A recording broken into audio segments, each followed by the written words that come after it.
أعوذ بالله من الشيطان الرجيم. يا بني آدم إما يأتينكم رسل منكم يقصون عليكم آياتي فمن اتقى وأصلح فلا خوف عليهم ولا هم يحزنون. والذين كذبوا بآياتنا واستكبروا عنها أولئك أصحاب النار هم فيها خالدون. فمن أظلم ممن افترى على الله كذبا أو كذب بآياته أولئك ينالهم نصيبهم من الكتاب حتى إذا جاءتهم رسلنا يتوفونهم قالوا أين ما كنتم تدعون من دون الله قالوا ضلوا عنا وشهدوا على أنفسهم أنهم كانوا كافرين.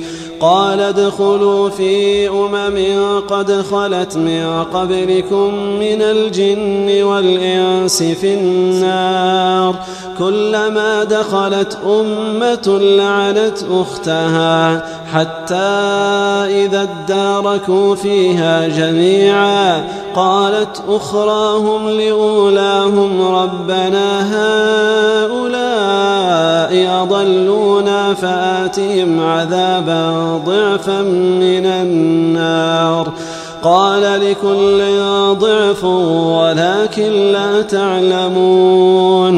وقالت أولاهم لأخراهم فما كان لكم علينا من فضل فذوقوا العذاب بما كنتم تكسبون. إن الذين كذبوا بآياتنا واستكبروا عنها لا تفتح لهم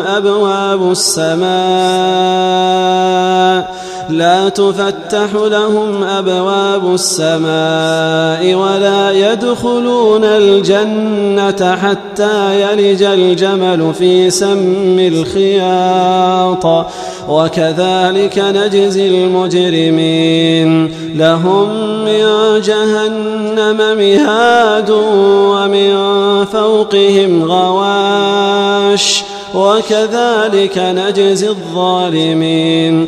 والذين آمنوا وعملوا الصالحات لا نكلف نفسا إلا وسعها أولئك